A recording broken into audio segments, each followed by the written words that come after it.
Today is Friday. I love it. It's our holiday, right? When we come to the studio, this is our special time.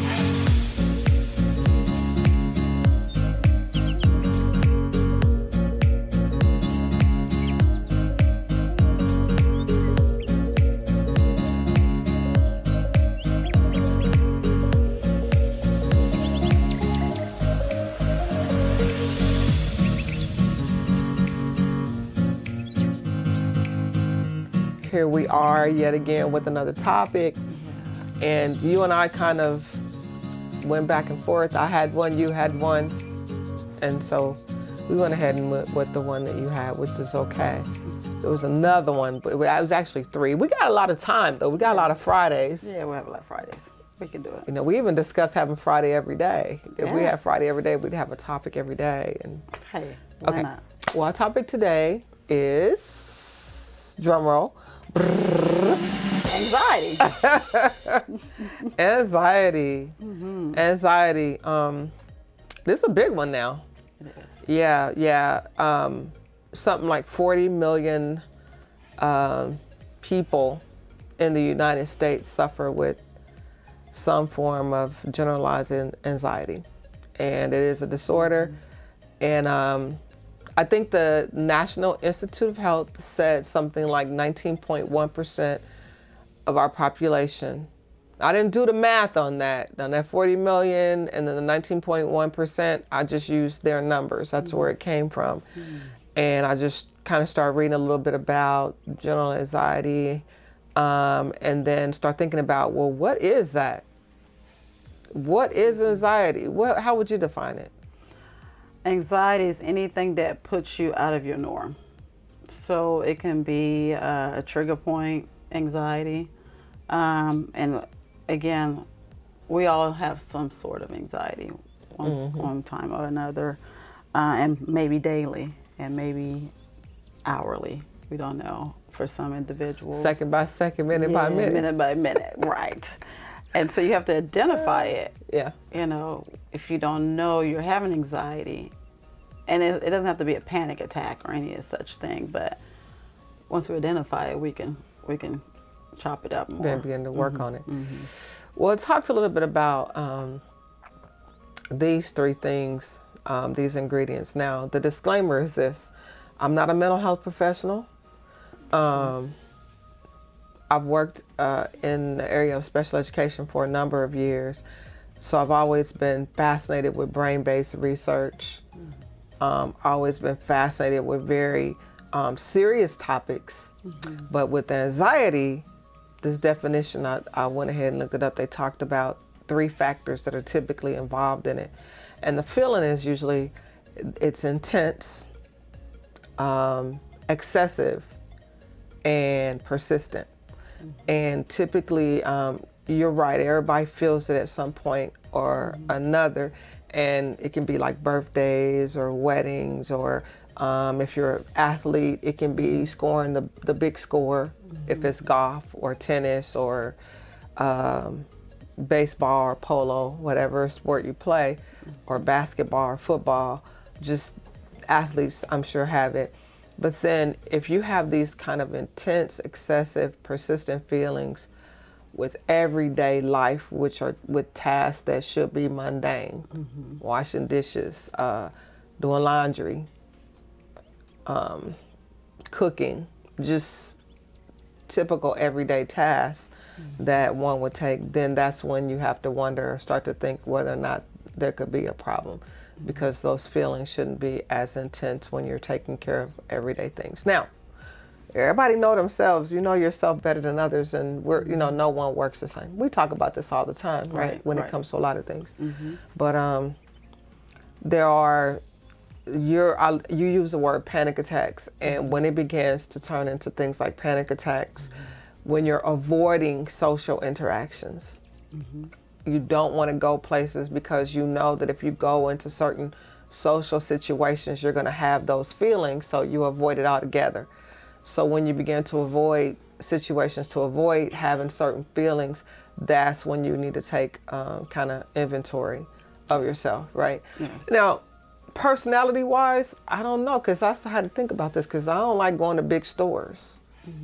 Period. I don't want to be in crowds with lots of people. I don't like large lines. I don't even really like stadiums and things like that. And you and I went to a concert, but it takes me a minute to get going. Once I, kind of get into my element, I'm good. But I don't typically like large crowds. And I don't know if I feel a feeling about it. It's just something about being enmeshed with I feel like I'll tell you what I feel like. You could be the psychiatrist in this one. Oh, okay. I feel like this little, like a little speck of dust, like a little point. And I just feel like I'm overtaken by all this, everything that's around me. Because my senses tend to electrify. So I tend to lock in with my ears, my eyes, even though I'm not an extrovert, I tend to, every sense of me is activated when I go into large places. I hear, I see everything. And so it's like, I don't want to be activated like this. So I just tend to go away. Now, whether that's a generalized anxiety disorder or my personality, I don't know. But I just try and, I don't know. Yeah, I don't know. Let's talk about that. I would think if you feel like your heart rate escalated when you came in those situations, it's probably anxiety. Because it's probably from a past experience or something you've heard of, the news, media, I don't know. Because some people, because they know if they go into large crowds, there's a possibility of someone to act silly and bring out guns, I don't know. So it's probably sometimes subconsciously not thinking about it, but also this is one of the things I do not like. It could be a preference that you just don't want to be around crowds, or it could just be a phobia, which you have not identified. Maybe. I've just lived with it. It's all good. I mean, it doesn't prevent me from going to places. I'll go, but if I have a preference, and I don't really, like I'm going to get to a Chiefs game this year. I'm going to get to a KU game because I do like basketball. So I like football. I like the Chiefs. So I want to watch. I want to see a live game. I like laying in front of my TV at home in a bed. That's very comfortable. It's big and it's just me or a few of us. But yeah, that's something I'm going to do. But you're right. Yeah, when I was reading on anxiety, it did talk about that. It talked about an increased heart rate, sweating. As some people feel like they're about to pass out. Rapid breathing. Yeah. I'm not sure when I was in the crowd if I feel those things as much as I think. The only way I can describe it is everything. I hear everything and I see everything.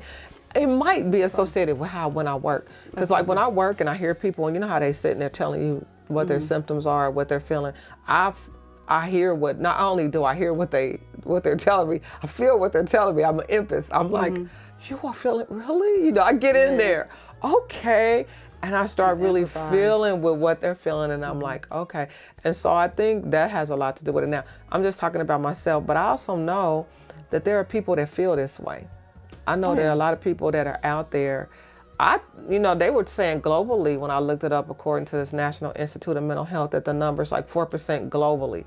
I think it's higher than that because we have had so many things happen in our world that causes people, senses to be a lot more heightened about just our normal everyday life of what we're experiencing really since 9/11. It's not normal. Don't you think?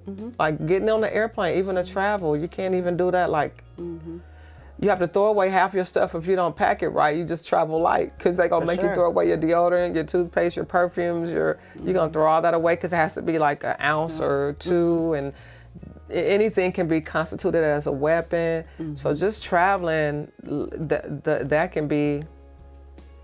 that can be a whole nother thing. Right. Or like even when you're going to games or going into events, just going into, You have a clear bag and things like that. You gotta be swanned and I remember when it was a big deal, people talked about it just going to school, but now it's our everyday life.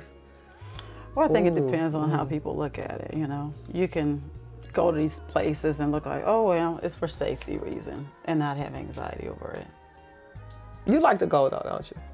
Yeah, I don't let that stuff bother me. You got your skates on, don't you? I don't let that stuff bother me. It's just part of life anymore, you know. Yeah. Sometimes it's more inconvenient than just, you know, it's there. They have to do it. I remember one time going somewhere, I had to take my whole purse back to the car because no purses were allowed. I'm like, are you kidding me? I have to walk another 2 miles. But literally, they wouldn't allow any purses. It was actually the Chiefs, after the Chiefs, no, it was during when they had the recruitment. What is that called? When they recruit for NFL players. We had it last year here. Whatever it is. But anyways. The draft? The draft. Okay. Yeah, the draft. But just to say, yeah, typical happened. Where was that draft? It was down at City Union Mission. No, sorry. Union Station. Union Station. Anyways, not prepared for that. Jeanette got me off track. I didn't want to talk about the draft. Being in the City Union Mission for some people, that might be some generalized anxiety right there. You know, I don't have your home, now you're home. What is it called? Houseless? I heard them use that word today on yesterday on television. They were saying houseless. Yeah. When, houseless, homeless. Yeah, I think Olathe, was it Olathe where that they turned down, the city rejected the plan to open up a mission for families in need, and the people they interviewed were using the term houseless. Right. I hadn't heard that term before. Yeah. I'm not trying to get stuck on that, but let's go back to the anxiety part. Anxiety. Yeah. Well, I was just thinking, but being without a home, can you imagine that? No. We're blessed. We're blessed. Yeah, see, like one day, there was this, something about 3 or 4 years ago, maybe 5, it might be a little longer, there was this community service project being put on by the city of Kansas City. I can't remember which group. It was one of the city groups. One of the groups within the Kansas City area was, they wanted you to know what it felt like to be homeless. So they slept outside with tents, or you could sleep in your car. And I remember I had my kids with me and I slept in my car. It was cold, but I turned the heat on, and then we had DVDs and stuff like that and CD players. My kids kept going, this is not homeless, because look, we're sitting here, we're eating food. Nothing like being without. We had the comforts of what but then again, I started thinking, could I live, you know, there are people that live in a car, that, you know, and then some people who are minimalists, though, now it's a different mindset, because people are like, well, this might be cheaper. So maybe it is mindset. I don't know. Generalized anxiety. Well, anyway, why'd you come up with this topic? What are we talking about?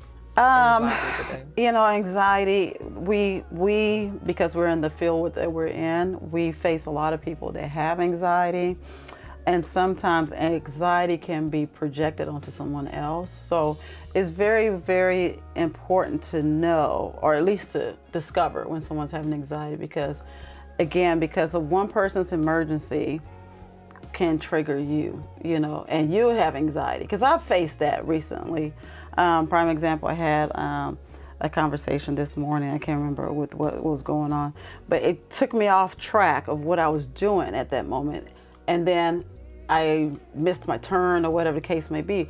But the problem is I had to stop and pay attention. Like, okay, focus. What's the focus? I have to talk to myself. Focus, take deep breaths. Now find your way to wherever you're going. Were you having a conversation? I was having a great conversation. No, a conversation with myself. No, I had to stop. I said, calm down, take deep breaths. Now figure out where you're going. Because of somebody else's emergency can like really trigger your anxiety. And so once you identify those things, you need to set boundaries for yourself. And without setting boundaries, sometimes you don't know which angle to go to, you know. And so that's one of my new things I'm learning just because of myself and dealing with so many people on a normal day basis, you know. People can trigger you so fast, and your heart rate shoots up because you're trying to figure out what they're talking about and what they want done.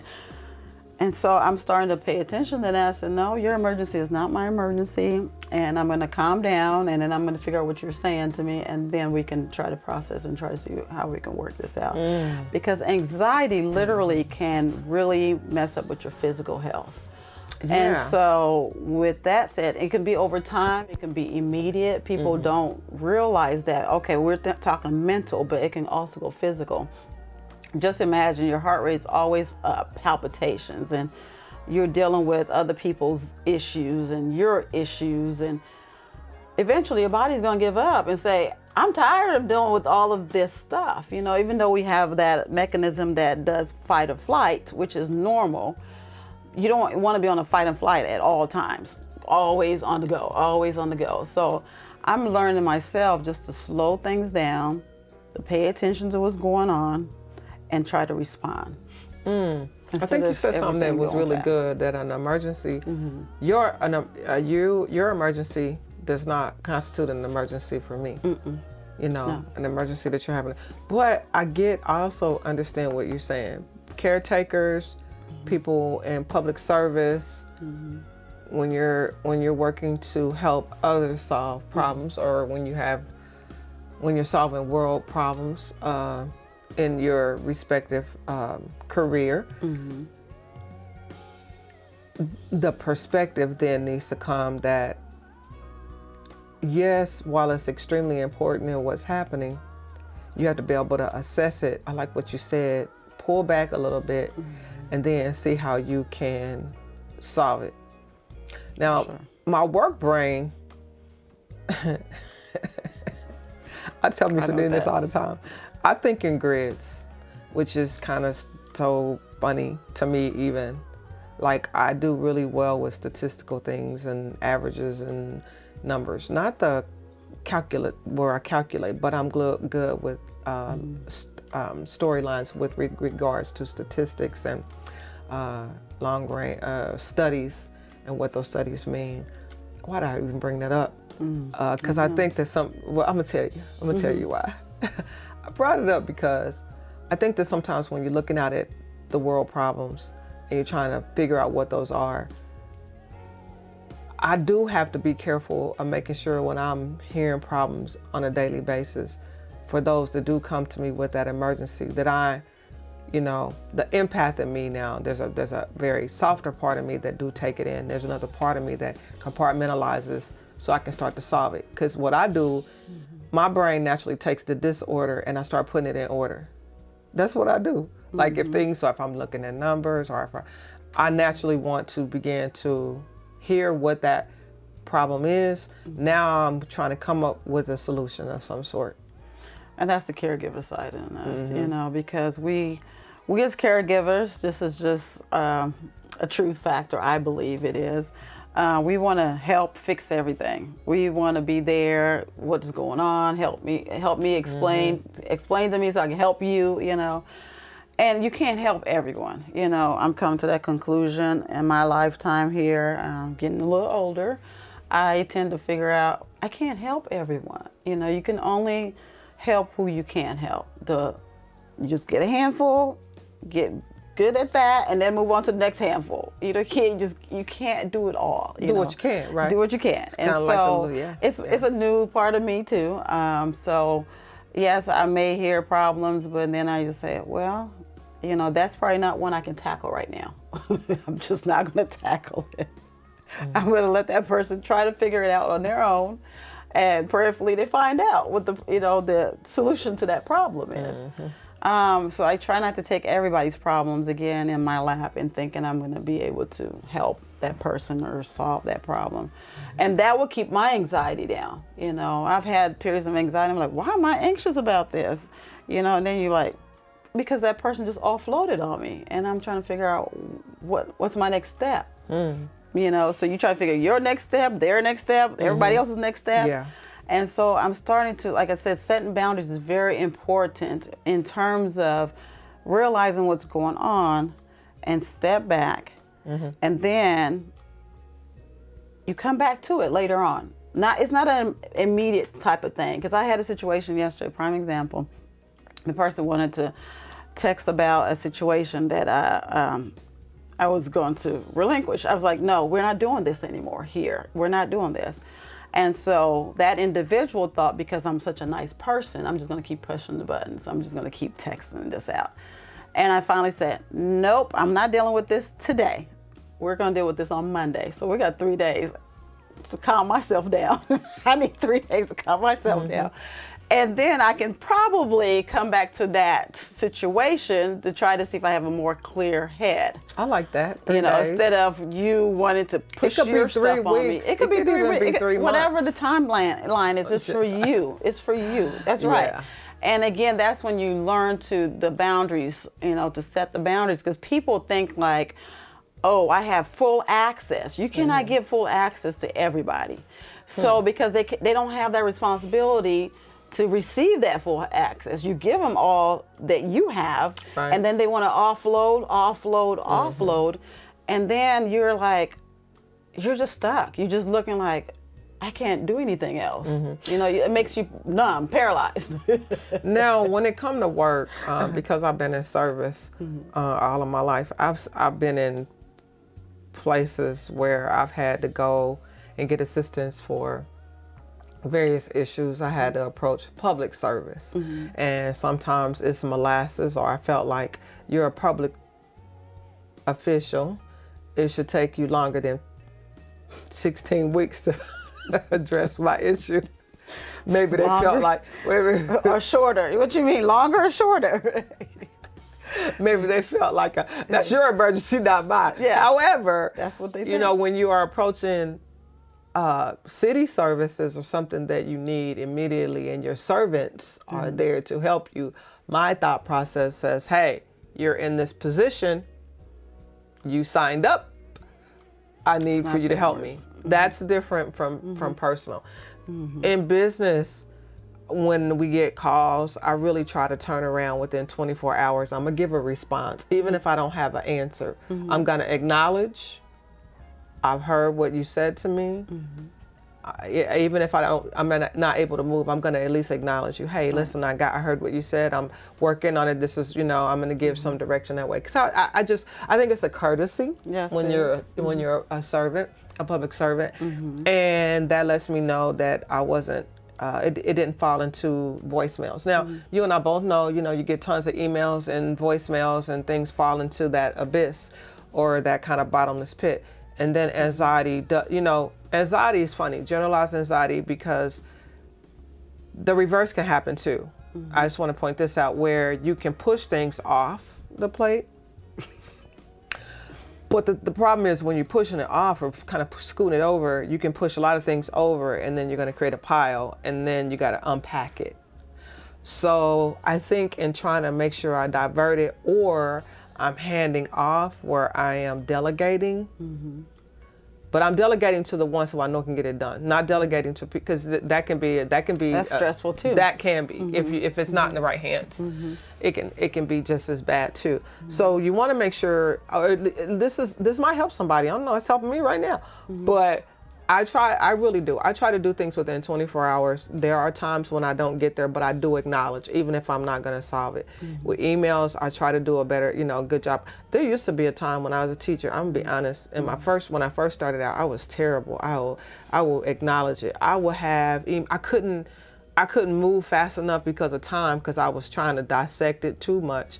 But I would have tons of emails, to the fact that my administrator would come back in and say, I need you to go in there and help Jeanette clear that out. Just because I would just let them, it just be like these mounds of things. As I got older, I got so much better at, and what it was I like what you said. I think what I got better at was picking and choosing the level of of importance. High importance, like, okay, this is an emergency, this can wait, this right here I can do, you know what I mean? I had to get boxes in my mind when I was working, going, okay, these are some things that I can table, I need to do this more immediate, and I got better. I'm good now. I'm good. Yeah. But I'm not a person, because I've been in a room with some people, and I'm sure you have, they talk really well. They're just excellent communicators, but they're not necessarily efficient in meeting a need. Yeah. They're like this. You come with a problem, I got you. No worry, I'm gonna take care of you. I'm gonna do it. Yeah, call you, and they're just saying words to pacify you. Yeah. And that can be stressful, because you're not helping me get there. Well, I think sometimes we set a lot of high hopes on other people. You know, if you say you're going to do it, but if they have a pattern of not doing it, just know that person's that kind of person, bottom line.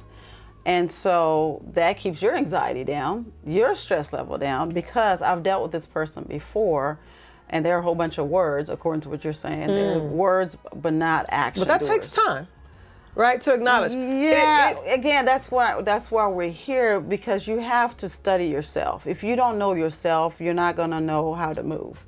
And that's one of my biggest things now, is studying who I am as an individual.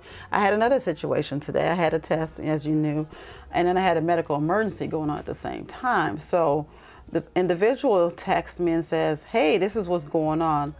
And at that moment, I had to take deep breaths. I stopped, because I couldn't stop my procedure, what I was doing, but I also felt comfortable that this individual was going to handle things. So my anxiety level went from that fast. It was really cool. So that's what I'm learning, to deal with situations and learn to say, I know these people, they have this, because you're letting me know, but you know what to do. So that was a cool moment, by the way. I like those and moments. I had to tell the person, I said, thank you. You handled it. Yeah, You were just letting me know, but you handled it. And so you feel comfortable after a while, because okay, I can't do anything anyways. I'm over here, but this person already said what they were doing. I didn't even know the full situation. That's how comfortable. That's how cool it was. I didn't know the whole story. I just heard medical emergency. I need to call ambulance. I said, Sure, just do it. I don't know what the situation was. But, because I'm working on my anxiety and stress level because of situations I'm encountering as I'm getting older, it's really a cool thing. Yeah. That's why I say you have to study yourself. And so now, and people might think I'm a little bit more laid back if they bring in situations to them. I'm just looking like, Whereas in the past, I'm like, let's go there, running around trying to figure out things. And now I'm just like, okay. Yeah. Let's figure it out. It's not, unless somebody's physically dying, it's not a bad emergency. Well, it's not deal with, even in our company, because you deal with all the medical emergencies. But I do know in our training, I've been trained enough, and I've had my own set of dealing with young people for a long time, and even with the clients that we have now.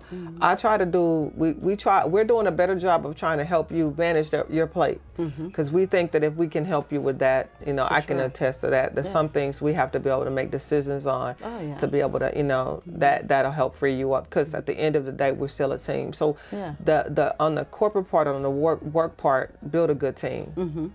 That's for sure.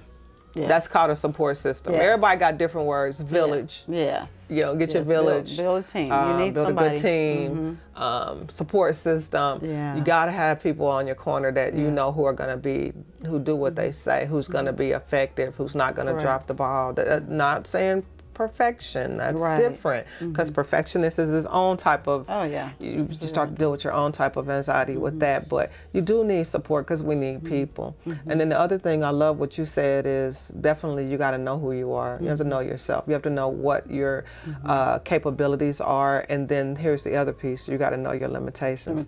You got to know when to hold them, and you got to know when to fold them, and you got to know when to walk away. That's right. And you got to know when to run. That's right. And those are not my words. I think Kenny Rogers wrote that song. I think he wrote The Gambler. That's not my song, but you really do it. Those are good words. You have to know, because there are times when you got to hang in there. With people, especially the ones who don't have the ability. Excuse me, I apologize. We work with people. That really do need us, and sometimes they don't have an option. Right. You know what I'm saying? Medically, they don't.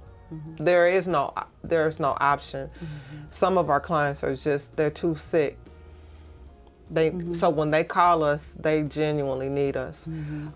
So then the other hands of making sure that we have the right people, the right personnel, the right caregivers who are going to be able to handle it and understand how to work through things like stress and grief, manage themselves. Right. And because we deal with the same, we're human. We deal with the same thing, but in a crisis, you want to make sure you're regulated. Right. You don't want to go into a situation dysregulated. Then your client, it throws the entire environment, especially when you set the tone. I recognize that as a leader in me for years. Like, I know that people look to you to be a certain way because they see you in that, they see you in your role, right? And so we accept our role because we walk into the role that we're in. Doesn't mean we're not human, but it means it means making sure I touch base with the people who are going to be able to help me get through what I'm going through. Yeah, for sure. So anxiety, it impacts us all. It impacts yours truly. And to hit on that, if you have identified that anxiety is so overwhelming where you cannot even survive, it's a daily thing. You need to get psychiatric help. You need to go to see a psychiatrist. It's a real diagnosis, by the way. It's a mental health diagnosis. Then you can also get a therapist that can help you through those process times or whatever. But do not ignore the symptoms. Do not ignore the signs. Learn yourself. Figure out who you are. Why are you having this anxiety? Is it a specific person that's causing you anxiety? Maybe it's time to cut that person, in love, cut them loose. And, set those boundaries and cut them loose gently. And try to heal yourself, whatever that situation is. Because some people just will see somebody that looks like someone and then they have anxiety thinking they saw that person, Right. It's a real thing. This thing is real. True. And again, even though I'm a nurse by trade, just recent, we've been working with mental health. Yeah. I'm more of a gerontology type nursing because that's all I've, kind of worked with the older people. But even the older people also have anxiety and depression and all of those. So once you can identify things, you can work through little things such as deep breathing and concentrate on something good versus something that's triggering these anxiety symptoms. So, but it's a good thing to identify because you can catch it earlier in the stages and try to see how much you can get help with those things. But I think you said some key things there as we kind of wind down here. I love that. It's okay to really say you need help. Yes. Oh yeah. If it's just too much, and then it's all right too to be like, I don't have the answer today. Yeah. Or if today is a really rough day, you can name it. This is not today. Yeah. And just name it, and then I'm going to restart tomorrow or table it. That's okay. It's okay. I think that's where kind of learning, it took me, I'm older now too. I think wisdom is beautiful. I'm thankful for that. I think it came with age and time, and I think those answers will come to you. And as you're working through situations, and then use the people that are around you and recognize when they're not available. It's not personal. For sure. Because everybody's going through their own, in this life you're gonna have trials, and right. So learning how to just recognize who you're around and using those people when they say no, Right. don't get offended. I'm glad you said that because some people can be enablers, okay? So you want to identify the person that's also an enabler because sometimes these people that are enabling these individuals, they want to always be available and then they're going to burn themselves to the ground. So again, there's two parts to this, like you said about someone that's needing someone, and if they're not available, what do you do next? Do you just fall apart because they're not available for you? So that's why you have to have your own strategies. How do I deal with my anxiety? Even if I call my friend and she's not available to talk to me, what can I do to help myself calm down? I can go walking. I can listen to music, whatever that looks like for you, Don't go eat a whole bunch of food. That's not going to help. But, try to You find... feel better. You feel better after you eat some ice cream or something like that. But no, don't go unhealthy. Try to find healthy, developing, those skills for yourself to know, okay, I am feeling this way right now. What can I do? Can I whistle? Can I clap? Can I run? Whatever that looks like for you, so it kind of helps. Sometimes you can, pray. Sometimes you can be still through it. Pray. I had to learn, and I'm gonna tell you this one thing. I might have mentioned this before in our programming. If I have, we come to the end, but I have scriptures that I've memorized, right? And it's ABC scriptures. I go through 26 straight through the alphabet every morning, and then I've got another like 15 every morning. Because about 7 years ago, I was having a really hard time with feeling like life was kind of I felt like I had a lot of things to do. So when I would get up in the morning, I didn't want to spend my time going right into the day. I needed my mind to just really relax. And so scripture was how I answered it. Yes. And I've been doing it consistently every day for the past, really almost going on 8 years. I'm very grateful. And it helped me. So when a problem would come, I would answer it with a scripture. Right. And I had to be comfortable with, now this is Jeanette. I had to be comfortable that sometimes I would have to wait and there's no answer. Right. Sometimes I can't do anything through it. Yeah. Just sit and it'll be okay. Like I had to learn, I really prayed and asked God to help me with that. And I felt like I'm so much better today. And every morning, like a routine, when I get up, my scriptures, like I'm so much in a routine that my scriptures come in the morning. When I work out in the morning, they come and my prayers come. And before I go down, lay down at night, they come. And then throughout the day, when something come up, I have a resource. I don't go pull my scripture. I just pull them outside of me. I kind of hit them in me and I pull them out. I like what you said. So to summarize, because we're coming here to the end, this is a good one. We could spend the whole day on this. Oh yeah, this is on good. generalized anxiety, because we're all impacted by life stressors. But again, if it's to the point where it's debilitating and you cannot function, it's inhibiting you to go out, be around people, function in your own home, to be with people. When it gets to those stages, then yeah, you need help. And my hope is for you is that you reach out. And if you're not able to, then the people around you are able to reach out to help you. And then the other part is just making sure, recognizing who you are. And it's okay to have those limits. Yes. We don't have to save everybody. We know what the rule is. You can say no. Say it. Say that again. You can say no. Say that. Say no. Saying no. It's okay to say no. And that was hard for me for a long time. That's one thing I'm learning. So we're in the same place. I'm learning the no thing, and because people just say, "Oh, this person's so nice," and they think they're going to overload you. You say, "No, not today. Not today. I would love to help you, but not today. I can't. Cannot." And with that, could you go ahead, if you don't mind, giving information about Courageous Home Care? You might need in-home services. You might need services with Medicaid, Medicare, how to select the right caregiver. We at Courageous, that's what we do. Mr. Dean, you want to give that information? Well, we're Courageous Home Care. We're located in Lee Summit, Missouri. Our website is on the board if you want to see it. It's courageoushomecare.org, by the way. That's the information. And we're on YouTube, and also we're on Facebook, of course. So you can subscribe, like us, all of that.